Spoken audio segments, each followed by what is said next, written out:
Good evening, பிள்ளைகள். இன்றைக்கு நாங்கள் கிரேட் 10ல 19வது யூனிட் கரண்ட் எலக்ட்ரிசிட்டி என்ற பாடத்தரப்பு சம்பந்தமான அறிமுகத்தை பார்ப்போம். இது உங்களோட பிசிக்ஸ் செக்ஷனுக்குள்ள வருது. பொதுவாக இந்த ஒவ்வொரு பாடங்கள்லையும் நாங்கள் பார்த்திருப்போம், ஒவ்வொரு பாடத்துக்கும் சில லேர்னிங் அவுட்கம்ஸ் இருக்கு. அந்த வகையில் இந்த கரண்ட் எலக்ட்ரிசிட்டி என்ற இந்த பாடத்துக்கு பின்னாலேயும் சில லேர்னிங் அவுட்கம்ஸ் இருக்கு. அந்த லேர்னிங் அவுட்கம்ஸை முதலாவது என்னட்டு பார்ப்போம். முதலாவது இதில் இந்த எலக்ட்ரிசிட்டி என்ற பாடம் தொடர்பாக உங்களுக்கு ஒரு விரிவான ஒரு விரிவான இல்லாமல் மேலோட்டமான ஒரு விளக்கத்தை தருவதுதான் இந்த பாடத்தினுடைய நோக்கமாக இருக்கும். இந்த எலக்ட்ரிசிட்டியில முக்கியமாக 2 வகையான எலக்ட்ரிசிட்டி, அந்த எலக்ட்ரிசிட்டி என்ற அந்த உள்ளடக்கத்துக்குள்ள 2 விடயங்களை உங்களோட கலந்துரையாட உண்டு. ஸ்டாட்டிக் எலக்ட்ரிசிட்டி என்ற ஒரு விஷயத்தையும், அடுத்தது டைனமிக் எலக்ட்ரிசிட்டி என்ற விஷயத்தையும் உங்களோட டிஸ்கஸ் பண்ணணும். ஸ்டாட்டிக் எலக்ட்ரிசிட்டியில் ஸ்டாட்டிக் எலக்ட்ரிக் சார்ஜஸ் என்ன, ஸ்டாட்டிக் எலக்ட்ரிக் சார்ஜஸ் எப்படி ஒரு ஆப்ஜெக்ட்ல உருவாகுது, அந்த ஸ்டாட்டிக் எலக்ட்ரிக் சார்ஜஸுக்கு இடையில வரக்கூடிய அந்த ஃபோர்ஸஸ் என்ன மாதிரி ஒர்க் பண்ணி, இதெல்லாம் நீங்க சின்ன வகுப்புல கேள்விப்பட்ட விஷயங்கள் தான். இவ்வளவு பார்ப்போம். அதே நேரத்தில் இந்த ஸ்டாட்டிக் எலக்ட்ரிசிட்டியில் சில யூசஸையும் நீங்கள் லிஸ்ட் பண்ணக்கூடியதாக இருந்தாலும் சரி போதுமானது. அதாவது ஸ்டாட்டிக் எலக்ட்ரிசிட்டியை நாங்கள் எப்படி ஐடென்டிஃபிகேஷன் செய்யறது, எப்படி கண்டுபிடிக்கலாம். இது ஸ்டாட்டிக் எலக்ட்ரிசிட்டி என்ற அந்த கேட்டகரிக்குள்ள நாங்கள் பார்க்க போறோம். அடுத்த விடயம் பார்ப்போம். அது உங்களோட டைனமிக் எலக்ட்ரிசிட்டி அல்லது கரண்ட் எலக்ட்ரிசிட்டி என்று சொல்ற அந்த பகுதி. கரண்ட் எலக்ட்ரிசிட்டி என்ற பகுதிக்கு கூடாக நாங்கள் சில டேர்ம்ஸ், எங்களோட டெக்னிக்கல் ஜார்கன்ஸ் என்று சொல்லுவோம். அதாவது இந்த கரண்ட் எலக்ட்ரிசிட்டியோட ரிலேட்டடான சில கான்செப்ட்ஸ் கீவேர்ட்ஸை நீங்கள் பார்க்கணும். அதில் முதலாவது அந்த வோல்டேஜ், அதாவது பொட்டன்ஷியல் டிஃபரன்ஸ் என்று சொல்லுவார், கரண்ட் ஃப்ளோ அல்லது எலக்ட்ரிக் கரண்ட், அடுத்த ரெசிஸ்டன்ஸ், ரெசிஸ்டன்ஸோட தொடர்புடைய அந்த லோ, ஓம்ஸ் லோண்ட எக்ஸ்பிரஷன், இந்த ஓம்ஸ் லோண்ட அப்ளிகேஷன்ஸ், ஓம்ஸ் லோவை நாங்கள் அப்ளை பண்றது. அடுத்தது ஒரு எலக்ட்ரிக் சர்க்கிட், என்ன ஒரு கிவன் எலக்ட்ரிக் சர்க்கிட்ல இருக்கக்கூடிய ப்ராப்ளம் சால்விங், அதாவது சில கணக்கு தலைவர் அதை எப்படி செய்து முடிக்கிறது, வாரண சின்ன விஷயங்கள் இந்த பாடத்தின் லேர்னிங் அவுட்கம்ஸா இருக்கு. அதில் முதலாவது நாங்கள் ஸ்டாட்டிக் எலக்ட்ரிசிட்டி சம்பந்தமான விடயங்கள்லாம் கூடுதலாக முதலுடைய பாடம் அமைய போது பாருங்க. எங்களோட இந்த எலக்ட்ரிசிட்டி என்ற பாடத்தை நாங்கள் எப்படி கேட்டகரைஸ் பண்ணி காட்டிட்டு ஒரு ஐடியாக்கா. எலக்ட்ரிசிட்டி 2 காம்போனண்ட்டை கொண்டதா இருக்குது. ஒன்று ஸ்டாட்டிக் எலக்ட்ரிசிட்டி, அடுத்தது கரண்ட் எலக்ட்ரிசிட்டி ஒரு டைனமிக் எலக்ட்ரிசிட்டின்னு சொல்லுவோம். ஸ்டாட்டிக் எலக்ட்ரிசிட்டி என்றது இது related to the static electric charges or electrostatic charges என்று சொல்லலாம். ஸ்டாட்டிக் எலக்ட்ரிசிட்டி என்பது static electric charges or electrostatic charges என்ற அந்த இதுல அதை நாங்கள் யூஸ் பண்ணலாம். கரண்ட் எலக்ட்ரிசிட்டி என்றது அதாவது அந்த சார்ஜஸ் இந்த ஃப்ளோ, சார்ஜஸ் இந்த ஃப்ளோவால தான் கரண்ட் எலக்ட்ரிசிட்டி வரப்போது. அதை பற்றி பார்ப்போம். இது இந்த முதலாவது ஸ்டாட்டிக் எலக்ட்ரிசிட்டி சம்பந்தமான சில பேசிக் கன்செப்ட்ஸை first we will identify. Then we will go on to the current electricity. சரியா? ஓகே. அப்ப இந்த எலக்ட்ரிசிட்டி என்ற பகுதி 2 பிரிவுகளாக பார்க்கப்படுகிறது. ஒன்று ஸ்டாட்டிக் எலக்ட்ரிசிட்டி என்ற பிரிவு, அடுத்தது கரண்ட் எலக்ட்ரிசிட்டி ஒரு டைனமிக் எலக்ட்ரிசிட்டி என்ற அந்த டாபிக்ல வரும். இதுல நீங்கள் முதலாவது ஸ்டாட்டிக் எலக்ட்ரிசிட்டி என்ற என்னென்று முதலாவது நாங்கள் யோசிப்போம். இதுக்கு கிரேட் 7ல இது உங்களுக்கு சின்ன இன்ட்ரடக்ஷன் செய்யப்பட்டிருந்தது. இப்போ இன்சுலேட்டட் திங்ஸ், இன்சுலேட்டர்ஸ் என்று சொல்லக்கூடிய insulators means they do not conduct electricity. Electrically insulators, we can use the term insulators for both the heat, the thermionic insulators and the electric insulators. There are some thermal insulators, they do not conduct heat.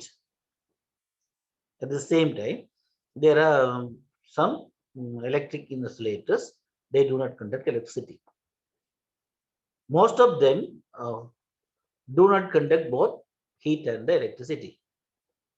பெரும்பாலான நாங்கள் things, அதாவது insulation சொல்லக்கூடிய பெரும்பாலான things வந்து current conduct பண்றது இல்லை, அதே போல ஹீட்டையும் கண்டக்ட் பண்றது இல்லை.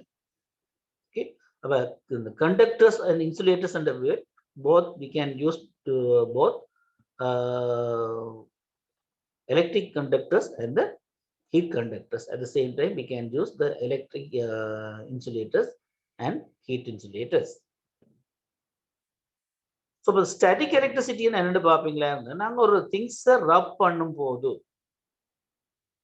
திங்ஸ் வந்து நாங்க ரப் பண்ணிக்கல, ஆனா அந்த ஆப்ஜெக்ட் அந்த சர்ஃபேஸ்ல வந்து சில சார்ஜஸ் வந்து என்ன செய்யப்பட வேண்டாம், இன்டியூஸ் பண்ணப்படும்.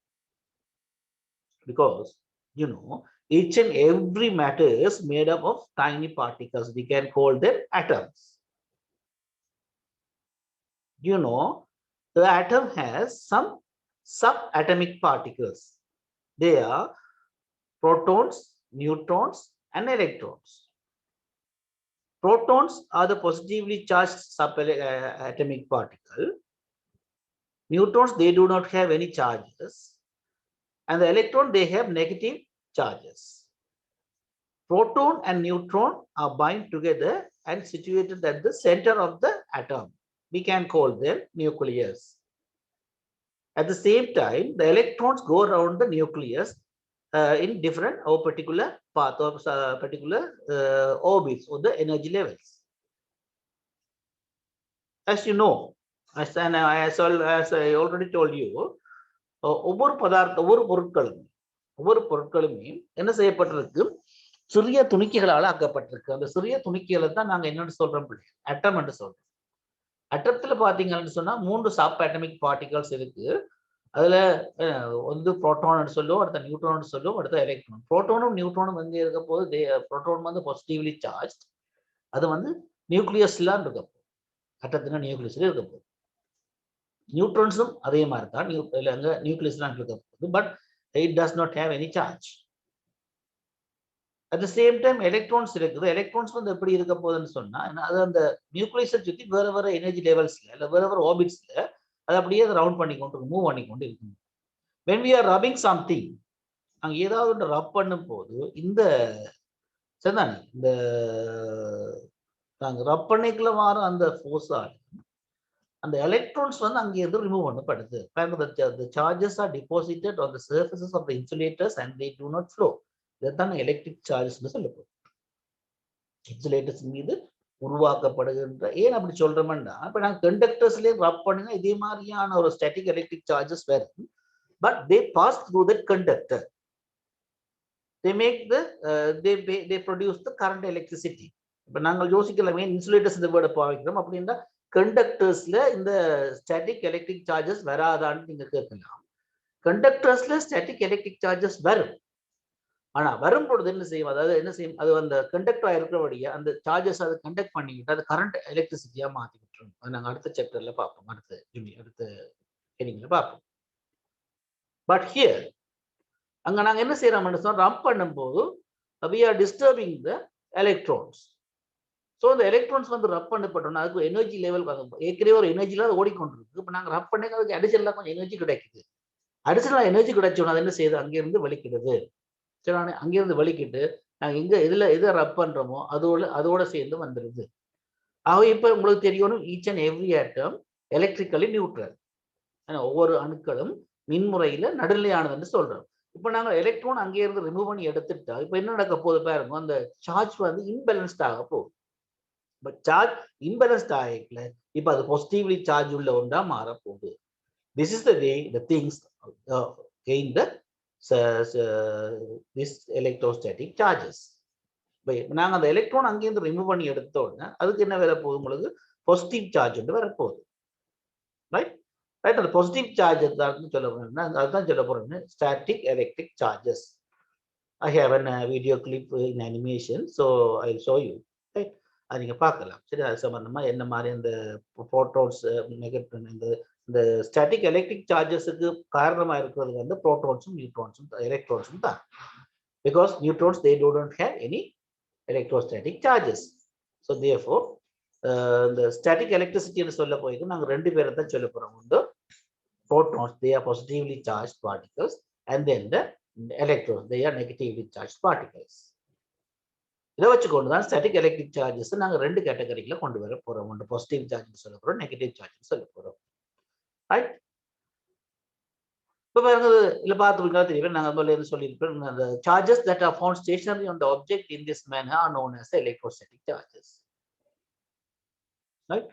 பாருங்க, எவ்வாறு இந்த சார்ஜஸ் நாங்கள் உருவாக்குவோம். When such accumulated electrostatic charges begin to move, they give rise to an electric current. இவ்வாறு உருவாக்கப்படுற எலக்ட்ரிக் சார்ஜஸ் மூவ் பண்ண தொடங்குமாக இருந்தா அங்க எலக்ட்ரிக் கரண்ட் உருவாகும். அது பிறகு கரண்ட் எலக்ட்ரிசிட்டிக்கு போயிடுவோம். So you all go through these sentences. First, the charges that are deposited on the surfaces of insulators and they do not flow. Charges வந்து எங்க டிபாசிட் பண்ணப்பட போது சர்ஃபேஸ், அதாவது வெளிப்பக்கம், இன்சுலேட்டர்ஸ் இந்த வெளிப்பக்கம் தான் டிபாசிட் பண்ணப்பட போது. they do not flow. Insulators வந்து they do not conduct the electric charges. When some objects are rubbed, they acquire force to attract little pieces of paper, dust and other light materials. இது நாங்க பார்த்தலாம் when we are combing our hairs. நாங்க தோஞ்சி போட்ட தலைகளுக்கு வந்து நீங்க காட்டலாம் அவங்க இதுக்கு அடுத்த ஸ்லைட்ஸ்ல. என்ன நல்லபடியா தோஞ்சி போட்டு வெள்ள தலையை துவைச்சிட்டு, ஏன்னா நீங்க அந்த சீப்பை தலையை எழுத்து போட்டு அந்த தலையை அந்த சீப்பை நீங்க வந்து லைட் திங்ஸ், அதாவது பேப்பர், சின்ன சின்ன பேப்பர் துண்டுகள், ரெஜிஃபோம் துண்டுகள், அதாவது அந்த ஃபெதர்ஸ், பறவைகளோட ஃபெதர்ஸ் கிட்ட கொண்டு பிடிச்சிங்கன்னு சொன்னா அதை அப்படி அட்ராக்ட் பண்ணி, அதாவது பேராமெட்ட பொருட்களை அதை அட்ராக்ட் பண்ணி எடுக்கிறத யூ கேன் அப்சர்வ். நாங்கள் சும்மா கிளாஸ் ரூம்லேயே செய்து பார்க்கணும். கிளாஸ் ரூம்ல நாங்கள் பெரும்பாலும் we don't have a home, but we can use our ball point pens. நாங்கள் எங்களோட பேரையை பாவிச்சு அந்த பேரியால தலையை ரப் பண்ணிட்டு அந்த பேரியை கொண்டு வந்து பேப்பர்ல எப்படி பண்ணா பேரும் கூட இவங்க கூட காப்பி பேப்பர் அப்படி தூக்கும் பார்க்கலாம். அதுக்கு என்ன காரணம் நினைக்கிறீங்க? அங்க அந்த ஸ்டாட்டிக் சார்ஜஸ் வந்து ஃபார்ம் பண்ணப்படுது, எலக்ட்ரோஸ்டாட்டிக் சார்ஜஸ் வந்து ஃபார்ம் பண்ணப்படுது. எலக்ட்ரோஸ்டாட்டிக் சார்ஜ் ஏன் உருவாகுது? அது அங்க அட்டம், நாங்க சொல்ற எல்லா அட்டவருமே அட்டத்தால உருவாக்கப்பட்டது. அட்டம் நாங்க என்ன இருக்கணும்? பாசிட்டிவ் சார்ஜும் இருக்கணும், நெகட்டிவ் சார்ஜும் இருக்கும். பாசிட்டிவ் சார்ஜ் இருக்கல என்ன, அதாவது புரோட்டான் சொல்றோம். நெகட்டிவ் சார்ஜ் என்று சொல்றது எலக்ட்ரான்ஸ். சரி, அப்ப நாங்க எலக்ட்ரான்ஸ் அங்கே இருந்து ரிமூவ் பண்ணி எடுத்தோம்னா புரோட்டான்ஸ் வந்து அங்க என்ன செய்யப்படுது, என்ன சார்ஜ் பண்ணப்பட்டு பாசிட்டிவ்லி சார்ஜா மாற்றப்படுது. Charges that are found stationary on an object in this manner are known as electrostatic. இவ்வாறு அந்த சார்ஜஸை நாங்கள் உருவாக்குறோம்.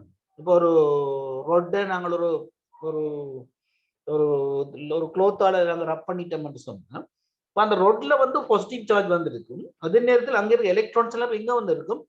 குளோத்துக்கு வந்துருக்கு. அப்ப குளோத் வந்து நாம் நெகட்டிவ்லி சார்ஜா இருக்கும். ஒரே நேரத்துல ரெண்டு சார்ஜஸும் நாங்கள் ஃபார்ம் பண்றோம். ஆனா நாங்கள் புரோட்டான்ஸ், அதாவது பாசிட்டிவ் சார்ஜ் உருவாகிறது தான் எலக்ட்ரோஸ்டாட்டிக் சார்ஜஸ் என்று சொல்றோம். எலக்ட்ரான்ஸ் நாங்க அப்படி உருவாக்கல. எலக்ட்ரான்ஸ் வந்து ரிமூவ் பண்ணி எங்க போயிடும்? ஏதாவது இதுல ரப் பண்றோமோ அதோட போயிடும்.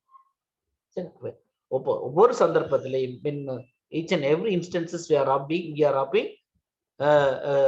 cloth and a rod, அங்க both charges are formed. அப்ப ரப் பண்ணப்படுற திங்ஸ்ல பாசிட்டிவ் சார்ஜ் வரும், ரப் பண்றது எதை யூஸ் பண்றோமோ அதுல நெகட்டிவ் சார்ஜ் வரும். அப்ப இந்த சார்ஜஸ் வந்து அக்குமுலேட் பண்ணப்பட, அதாவது அந்த சர்ஃபேஸ்ல அக்குமுலேட் பண்ணப்பட்ட அந்த சார்ஜஸ் வந்து என்ன செய்யும்? now starts to flow. if it is an insulator, அது வந்து அப்படி அங்க என்ன சார்ஜஸா இருக்கு. If it is a conductor, அது அந்த சார்ஜஸ் வந்து அப்படி என்ன செய்யும்? அங்க இருந்து அது அந்த கண்டக்டருக்கான மூவ் பண்ணும். அது எலக்ட்ரிக் கரண்ட் என்று சொல்லுவோம். இதான் எங்களது ஸ்டாட்டிக் எலக்ட்ரிக் சார்ஜஸ் உருவாகிற முறை. பாருங்க, ஒரு சின்ன காட்டியிருக்கிறோம். ஒரு கிளாஸ் ரோட்டை சில்க் கிளாத்தால நாங்க ரப் பண்றோம். இப்ப கிளாஸ் ரோட்டை சில்க் கிளாத்தால ரப் பண்ணிக்கல இப்ப இங்க என்ன நடக்குதுன்னா டேப் இங்க பாருங்க, இது ரப் பண்ண பாவிக்கிறது வந்து நாங்க சில்க் கிளாத். ஏன்னா எதை ரப் பண்றோமோ அது வந்து அது பாசிட்டிவ் சார்ஜ் எடுக்குது. அதே நேரத்துல சரி நாங்க ரப் பண்ண பாவிச்ச பொருள் வந்து என்ன செய்ய நெகட்டிவ் சார்ஜ் எடுக்குது. நீங்க பாசிட்டிவ் சார்ஜ் பிளஸ் போட்டு காட்டுறோம், நெகட்டிவ் சார்ஜ் மைனஸ் போட்டு காட்டுறோம். இது எல்லா சந்தர்ப்பங்களும் நடக்கும். ரப்பிங் நடக்கிற எல்லா சந்தர்ப்பங்களையும் இது உருவாகும். இந்த சார்ஜஸ் தான் நாங்க சொல்ல போறோம் ஸ்டாட்டிக் எலக்ட்ரிக் சார்ஜஸ் சொல்ல போறோம். இதுதான் எங்களுக்கு என்னவா சொல்ல போகுது, ஏன்னா அது அந்த சர்ஃபேஸ்ல வந்து இருக்க போகுது. தொடர்ந்து இருக்குமான்னு கேட்டா ஒரு குறிப்பிட்ட நேரத்துக்கு மட்டும்தான் இருக்கு. அப்புறம் அது என்ன செய்யும்? ஆட்டோமேட்டிக்கா டிஸ்சார்ஜ் ஆகிடும். Very good example lighting. Lighting என்றது இதே மாதிரியான நேச்சுரல் ஒக்கரன்ஸ் தான். இந்த கிளவுட்ஸ் எல்லாம் என்ன செய்த போகுதுன்னு சொன்னா ஏர் அட்மாஸ்பியரோட ரப் பண்ணப்படுது. அட்மாஸ்பியரோட ரப் பண்ணப்படையில அங்கேயும் என்ன நடக்கும், இந்த பாசிட்டிவ் சார்ஜ் வரப்போது. அதே நேரத்தில் என்ன எது ரப் பண்ண எது ரப் எந்த முகில் போய் ரப் பண்ணிச்சோ அது நெகட்டிவ் சார்ஜையும், எது ரப் பண்ணதுக்கு உள்ளாச்சோ அது பாசிட்டிவ் சார்ஜையும் எடுக்கும். எடுத்தா இப்ப அந்த சார்ஜஸ் அந்த முகில்கள் வந்து இவ்வாறான சார்ஜஸோட அங்கேயும் இங்கேயும் அலைந்து தெரியும். இந்த சார்ஜஸ் தான் அப்புறம் என்னமா வர போகுதுன்னு சொன்னா லைட்னிங்களாகவும் என்ன அப்படியே பூமியை வந்து அடைய போகுது. பூமியை வந்து அடைகிற முறைகளை பற்றி இங்க கிரேட் 9 8ல பார்த்துருப்பீங்க. என்னென்ன முறைகளை கூடாது இந்த லைட்னிங் வந்து பூமியை தாக்குதுன்னு பார்த்துருப்பீங்க. சரி, அப்ப லைட்னிங்ன்றது கூட ஒரு வகையான எலக்ட்ரோஸ்டாட்டிக் சார்ஜஸ் இந்த நேச்சுரல் ஒக்கரன்ஸ் தான். ரைட்டா? இப்போ ஸ்டாட்டிக் எலக்ட்ரிக் சார்ஜஸ்ன்றதை நாங்கள் இனி எப்படி டிஃபைன் பண்ணலாம்னு பார்த்தீங்க. நாங்கள் எப்படி உருவாக்கல் டிஃபைன் பண்ண சொல்றது, wrap a plastic rod, pen or a home against your hair and bring it near a tiny bits of paper or tiny pieces of rigid foam. இவங்களோட புக்ல இருக்க ஆக்டிவிட்டி. சரி, என்ன செய்ய சொல்ற, ஒரு ரோட் எடுக்கலாம் அல்லது பென் எடுக்கலாம், ஒரு ஹோம் அதை எடுத்து கூட ஹேரை ரப் பண்ண சொல்ற. ஹேரை ரப் பண்ணி போட்டு என்ன சின்ன பீசஸ் ஆஃப் பேப்பர், சின்ன பீசஸ் ஆஃப் பேப்பர் கிட்ட கொண்டு போய் சொல்ற. You will observe that these tiny pieces being attracted to the items rubbed with hair. Right, அது பார்த்தீங்கன்னா இந்த படத்தை சரி அங்கே பாருங்க, எழுப்பு போட்டு இந்த பேப்பரை பிடிக்க பேப்பரை அட்ராக்ட் பண்ணுறதை நீங்கள் பார்க்கலாம். சரி, அங்கே ஒரு செய்து பார்க்கலாம். சரி, செய்து பார்க்கக்கூடிய மாதிரி இருக்கு. இங்க என்ன நடந்தது, ஒரு ஸ்டாட்டிக் எலக்ட்ரிக் சார்ஜஸ் வந்து உருவாக்கப்பட்டது. சரி, அந்த ஸ்டாட்டிக் எலக்ட்ரிக் சார்ஜஸ் உருவாக்கப்பட்டது, அதாவது இது அட்ராக்ட் பண்ணப்பட்டது நாங்கள் சொல்லலாம். அப்படி பயங்கரமா அட்ராக்ட் பண்ண முடியும். பார்க்கலாம், பார்த்து கொண்டு நாங்கள் பார்த்து யூடியூப்ல நிறைய கிளிப்ஸ் போட்டிருக்காங்க. சரிதானே? ரைட், அதில் பார்த்தீங்கன்னா சொல்லி ஓட்டோ போடி குடிச்சில் இருக்கிறது நிறைய அந்த நாங்கள் பார்த்து கொண்டிருக்கவே எங்களுக்கு அந்த சரிதானே சரியான இதுகள் இருக்குங்க. பார்க்கலாம், எல்லாத்தையும் விட கீழே முடியும். சரிதானே? ரைட், சரி. இப்போ இந்த அடுத்த விஷயம் வந்து என்ன மாதிரியானதுன்னு சொல்லி பண்ணுங்க. Types of static electric charges. Static electric charges are of two types. Right? What are they? Positive charge, positive static electric charge, and the negative static electric charges. So you know the positive static electric charges and the negative static electric charges are unlike charges. Positive negative வந்து என்ன opposite ஆனது. So unlike charges வரைக்கும் பாருங்க, எப்படி இந்த unlike charges இன்னும் ஒரு example காட்டி பண்றாரு.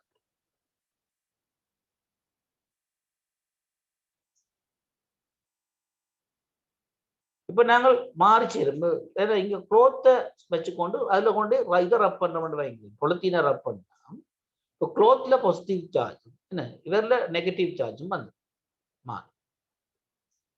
அப்ப எப்படியோ ரெண்டு நாங்கள் ரப்பிங் செய்யறது எல்லா சந்தர்ப்பங்களையும் என்ன ஒரு ஆப்ஜெக்ட் பாசிட்டிவ் சார்ஜையும் இன்னொரு ஆப்ஜெக்ட் நெகட்டிவ் சார்ஜையும் எடுக்கும். உண்மையா பாசிட்டிவ் சார்ஜ் எவ்வாறு உருவாக நினைக்கிறீங்க, இவர்ல இருக்கிற எலக்ட்ரான் ஏன்னா மற்றவருக்கு டிரான்ஸ்ஃபர் பண்ணப்பட்டவன இவர் பாசிட்டிவ்லி இவர் கெட் பாசிட்டிவ்லி சார்ஜ் அவ்வளவுதான் நடக்குது, இவர் ஒன்றும் இல்லை.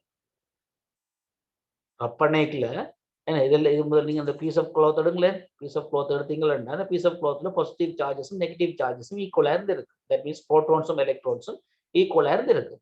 இப்போ ரப் பண்ண உடனே இங்க இருக்க சில எலக்ட்ரான்ஸ் வந்து எங்க போய் இங்க டிரான்ஸ்ஃபர் பண்ணப்பட்டு இங்க இருக்க எலக்ட்ரான் இங்க டிரான்ஸ்ஃபர் பண்ணப்பட்ட அப்ப இவர் முதல் பேலன்ஸ் பண்ணி கொண்டு வந்த எலக்ட்ரான்ஸ் மங்கால போயிடுது. அப்ப இவர் அந்த பேலன்ஸ் பண்ணாத அவ்வளவு பாசிட்டிவ் வெளியில விളിக்கிடுவார் என்ன. அப்ப இது ரெண்டு விதமாயும் நாங்கள் சார்ஜஸை கொண்டு வரலாம். ரைட்டா? இது சம்பந்தமா உங்களுக்கு கிரேட் 7ல எக்ஸ்பெரிமெண்ட் தான் தெரியும். பேங்க் இதெல்லாம் அன்லைக் சார்ஜஸ். அன்லைக் சார்ஜஸுக்கு இடையில ஒரு அட்ராக்ஷன் ஃபோர்ஸ் இருக்கும் என்ன. சரி, அதே நேரத்தில் லைட் சார்ஜஸ்க்கு இடையில ஒரு ரிபல்சன் ஃபோர்ஸ் இருக்கும்னு சொல்லி உங்களுக்கு சொல்லியிருக்கோம். As a magnet. சரியா? ஆஸ் அ மேக்னெட் என்ன அந்த மேக்னெட் எப்படி என்ன செய்யுது, ஒன்றே ஒன்று தள்ளுது அந்த சம்பந்தமா வச்சுக்கொண்டு தான் இதை சொல்லி. சரியா? ரைட். இப்போ இதான் உங்களுக்கு நான் சொல்ல வர notes. Right, electrons are found rotating around the nucleus. நான் சொன்னேன் என்ன, இப்போ ஒரு ஆட்டத்துல சென்டர் ஆஃப் த பார்ட்ல என்ன இருக்கும், நியூக்ளியஸ் இருக்கும். நியூக்ளியஸை சுற்றி எலக்ட்ரான்ஸ் வந்து ரவுண்ட் பண்ணிக்கொண்டு இருக்கும்.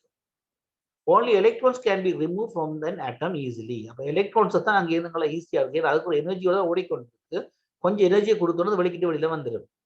ஸோ அப்போ only electrons can be removed from an atom easily. If electrons are removed from the atoms on the surface of an object after rubbing it with piece of cloth, positive charges are generated on the surface of the object. அப்ப நாங்க ஒரு ஆப்ஜெக்ட்ல இருந்து ரப் பண்ணி அங்க இருக்க எலக்ட்ரான்ஸை remove பண்ணி எடுத்தோன்னு அந்த சர்ஃபேஸ்ல பாசிட்டிவ் சார்ஜ் வந்து என்ன செய்யுது, ரைட்டா? சரி,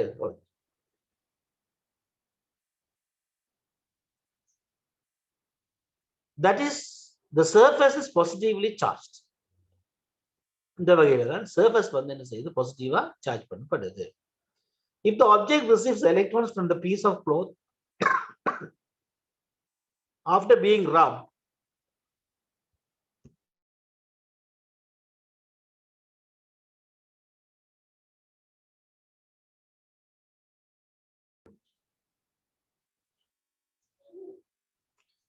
if the object receives electrons from the piece of cloth after being rubbed with the cloth, then the surface of the object acquires a negative charge.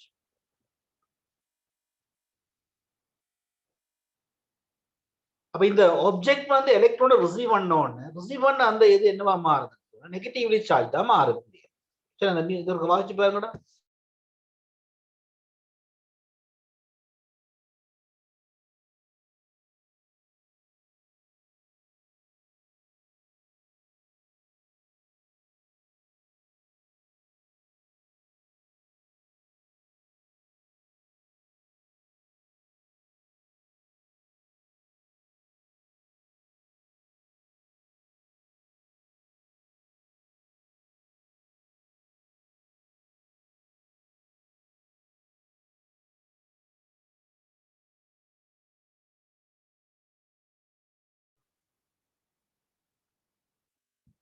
உங்களுக்கு எப்படி ஒரு ஆப்ஜெக்ட் வந்து பாசிட்டிவ்லி சார்ஜ் ஆகுது, எப்படி நெகட்டிவ்லி சார்ஜ் ஆகுது விளங்கணும்.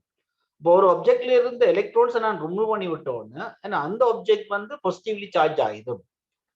எதை நான் ரப் பண்ணினோ அது வந்து நெகட்டிவ்லி சார்ஜ் ஆகிடும். சரியா? இப்படித்தான் அந்த செய்யறது பாசிட்டிவ் சார்ஜும் நெகட்டிவ் சார்ஜும் உருவாகுது.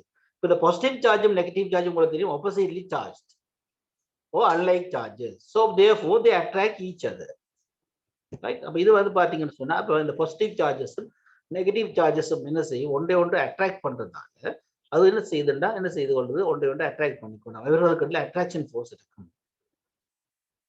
அதே போல லைக் சார்ஜ் ரெண்டு நெகட்டிவ் பக்கத்துல வச்சுக்கணும், ஒன்றை தள்ளி கொண்டு நிற்குது.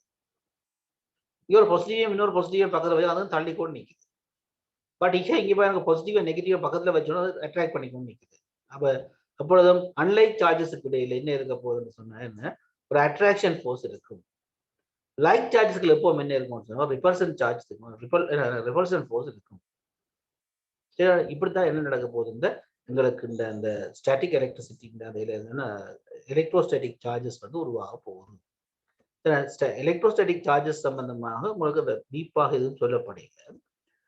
ஆகவே நீங்கள் இப்ப இதுல உங்களோட புக்ல இருக்க விஷயத்தை மட்டும் பாத்தீங்க. இந்த பாடத்துல கூடுதலாக என்னத்தை டிஸ்கஸ் பண்ணி கொண்டு போயினோம்னு சொன்னா அங்கால கரண்ட் எலக்ட்ரிசிட்டி சம்பந்தமா தான் கூட கொண்டு போய் கொண்டிருக்கணும்.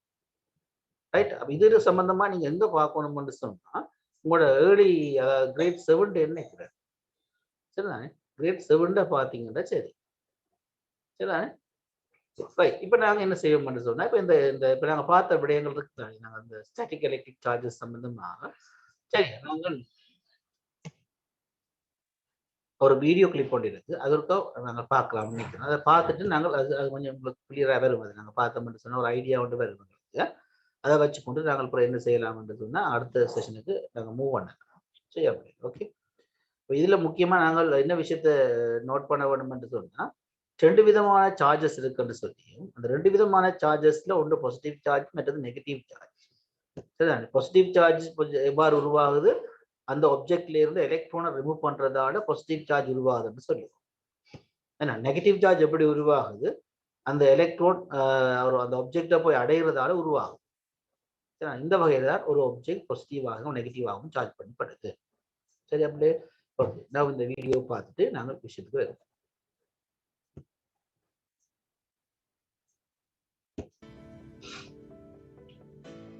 Have you ever had your hair stand on end after combing it, or after you've rubbed a rubber balloon against it?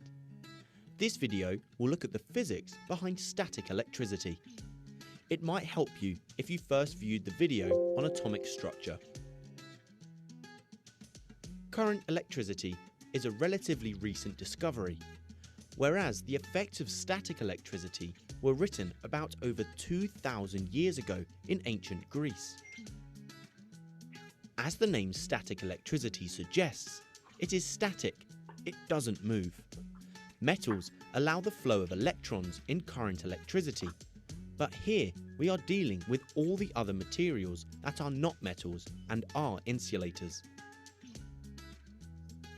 If two different non-metal insulators, a cloth and a glass rod for example, rub against each other, then both may become charged by friction. As they rub together, electrons may be removed from the surface of one and deposited on the surface of the other. Once there, the electrons cannot move, they are static. Since all materials are naturally electrically neutral because they have an equal number of protons to electrons, this transfer of electrons leaves one material with less electrons and less negative charge than it had before, and the other material has more electrons. So one of the materials becomes positively charged and the other is negatively charged.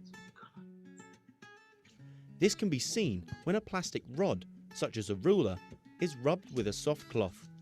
Electrons may be transferred from the cloth to the ruler.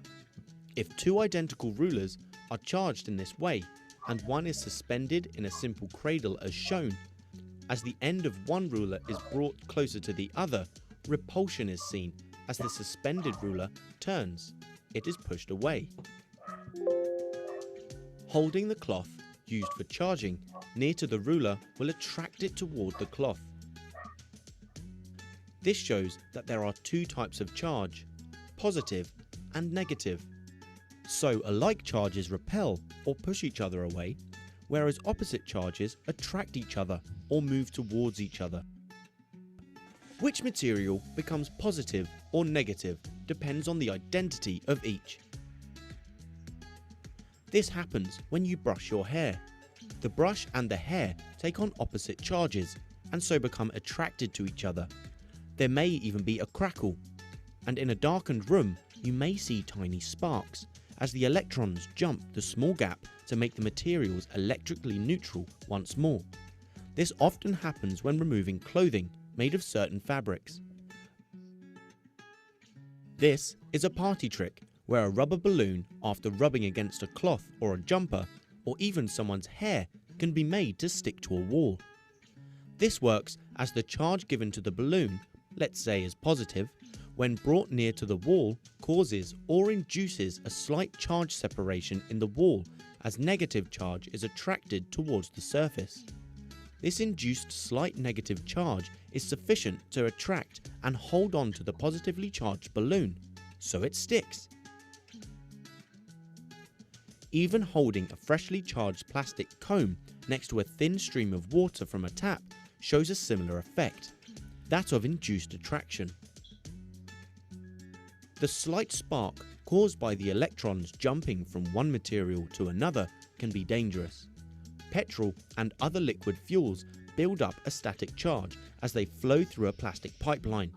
There is an earthing cable connected to the fuel nozzle at a garage, and aeroplanes are linked via a similar cable during fueling to prevent a static spark igniting the fuel and causing an explosion.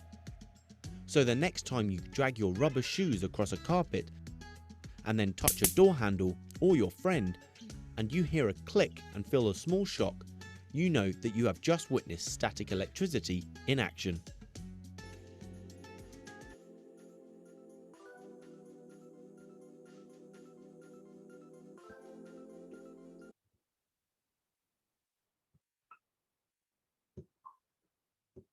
Okay பிள்ளை, இப்போ நீங்கள் பார்த்துருப்பீங்க என்ன மாதிரி அந்த static electric charges வந்து form பண்ணப்படுது. இந்த ஸ்டாட்டிக் எலக்ட்ரிக் சார்ஜஸால் வரக்கூடிய அந்த ஏரோப்ளைனுக்கு ஃபியூவலை ரீஃபில் அந்த பண்ணைக்கில் அங்கே ஒரு ப்ரிகாஷன் எடுக்கப்படும் சொல்லியிருந்தார். பார்த்தீங்கன்னா தெரியவேன்னு அந்த இதில் ஏரோப்ளைன்லேருந்து ஒரு வயர் எடுத்து பண்ணுறேன்னு சொல்லி, என்னடா ஏரோப்ளைன் உங்களுக்கு தெரியும், ஏரில் பறந்து கொண்டதுக்கு ஏற்கல அங்கே ரப் பண்ணப்படுது அட்மாஸ்பியரோட. அந்த சர்ஃபேஸ் ஆஃப் த ஏர்பிளேன்ல நிறைய ஸ்டாட்டிக் எலக்ட்ரிக் சார்ஜஸ் இருக்கு. அது நேரத்தில் நாங்கள் என்ன செய்ய பெட்ரோலை ஃபில் பண்ண வழி கிடைக்க அந்த வாகனமும் அதே மாதிரி தானே. அப்போ வந்து பாசிட்டிவ் சார்ஜும் நெகட்டிவ் சார்ஜும் வேற வாய்ப்பு இருக்கு. பாசிட்டிவ் சார்ஜும் நெகட்டிவ் சார்ஜும் வந்து ஸ்பார்க்கிங்